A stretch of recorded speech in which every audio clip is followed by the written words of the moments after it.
Speaking of bread, we can get a professional to weigh in on this. Tom Papa has joined us.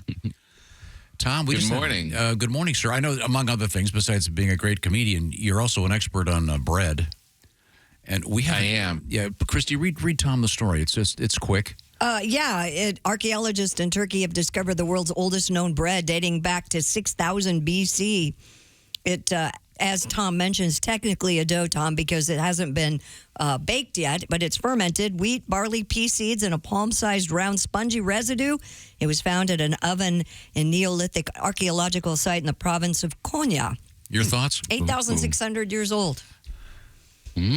Yeah. Sounds disgusting.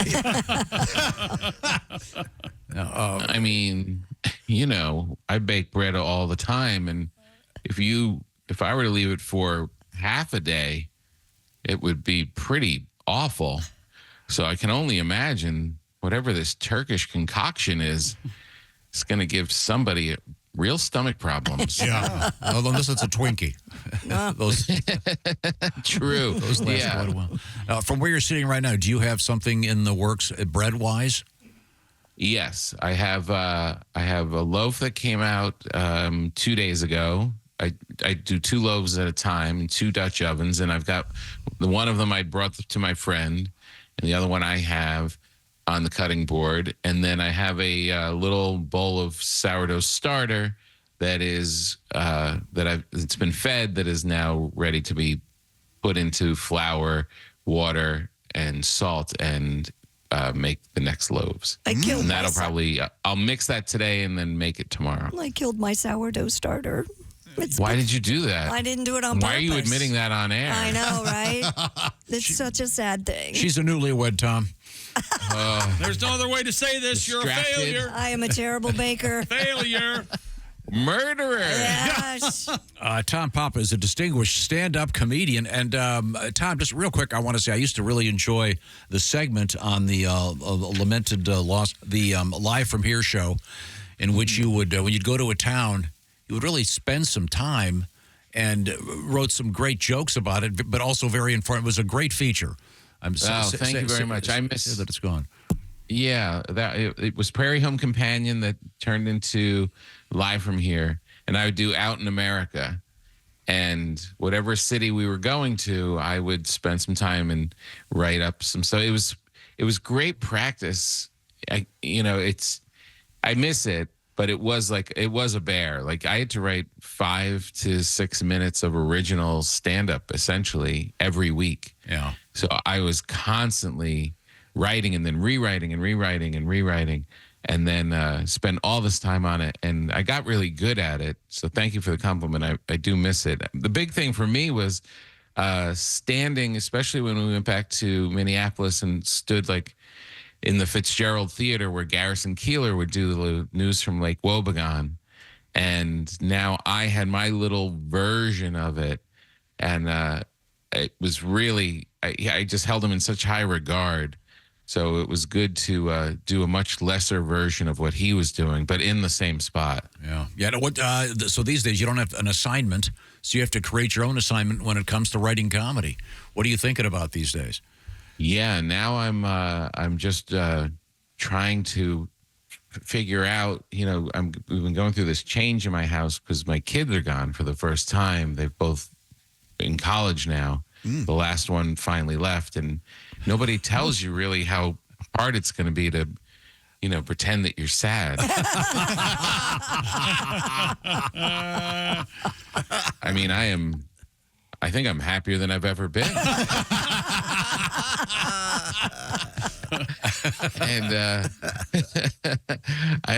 I'm just so happy. And I love them. Of course, I love them to death. They're home right now for spring break, but we had a good run. It's over, right? How much you supposed to do?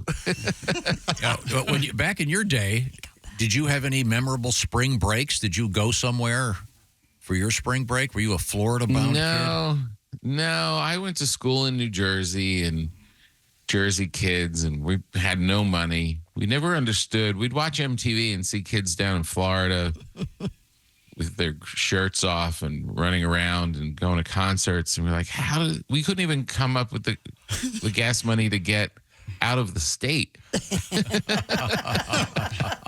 We could not figure out how they all did that. We would just sit in our little rented house off campus and try and see if we I remember the big discussion was, can you smoke seeds? I mean, it should do something, right? Tom, we were talking to Paul Reiser yesterday, and I asked him the same question. Was there in your case, maybe even a cassette or a vinyl comedy album that was the one that sort of you listened to 100 times? In my case, it was Robert Klein, Child of the 50s.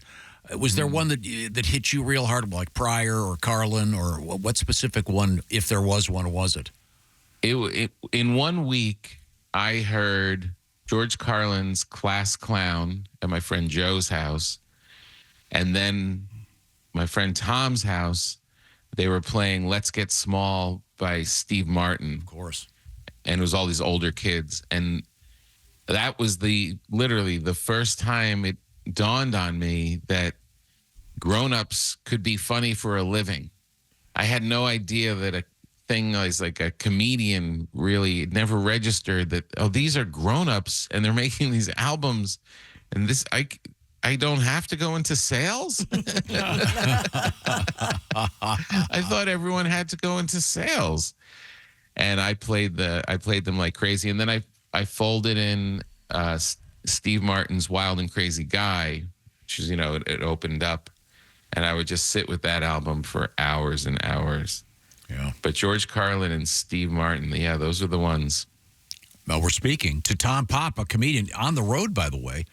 Friday, March 22nd, Ponte Verde Concert Hall in Florida. And then on the 23rd, the Steinmetz Hall in beautiful Orlando, Florida, which was just voted one of the big up-and-coming cities in America.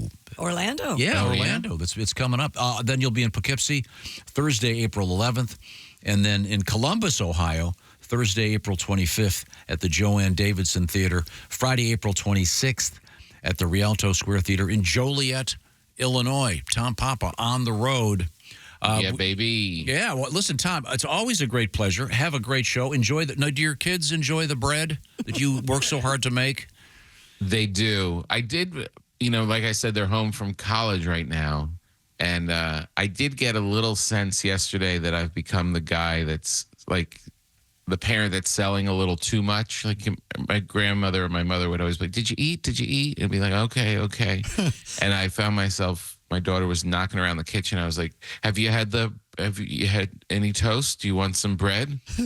And she just did this tiny little sigh before she answered, just this little, that made me realize she's annoyed by the bread. Okay, one last question. Do you have a particular sandwich that you have perfected over the years with your bread? There's a lot of different versions, like avocado toast and just plain toast in the morning with butter is like my go-to. It's just the greatest way to start the day. But as far as a sandwich at lunch, and this will disgust some people, but I love it, is you take a slice of that sourdough bread, cream cheese on it, capers, arugula, and sardines. Oh, that sounds good. Oh, man, is it good. If you don't like sardines, people don't not like sardines. They hate sardines. If you love sardines, you love sardines. But if you don't like them, they hate it, and they say it right to your face.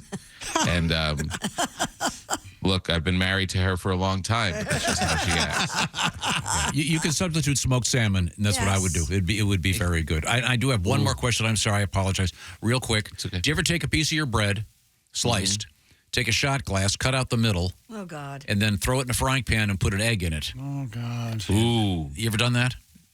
no. I'm so glad you said put an egg in it. Yeah. 'Cause I love bread. Try it. It's amazing. right, I will. We'll let you go. Tom Papa on tour. Thank you Thanks, very much, guys. Tom.